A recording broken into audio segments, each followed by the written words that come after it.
من زماني تعلمت أترك الأنذال وابتعد 1000 خطوة من خطى المشبوه.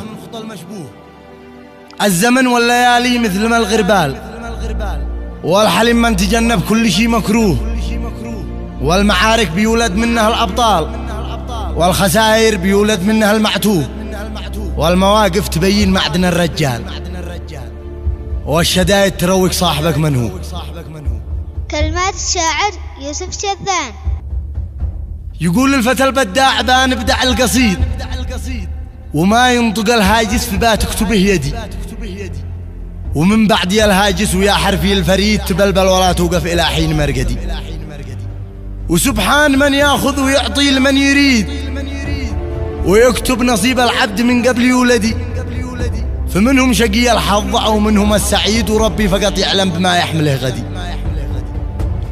وما دام رزق العبد من خزنة الحميد، فما لي وللمخلوق يا نفسي سعدي.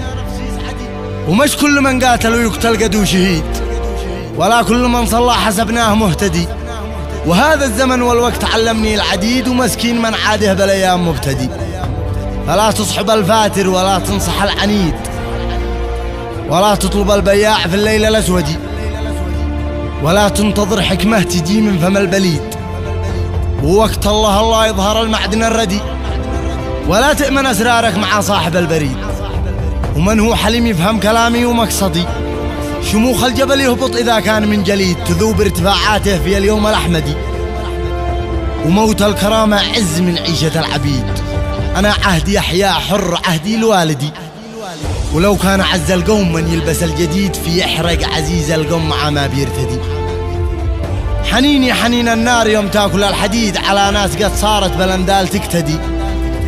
سلامي من الأعماق يوصل لكل جيد، رفاقي رجال الله درعي ومسندي. وصلوا على الهادي في البال، والنشيد صلاة دائمة تخشاه في كل مولد.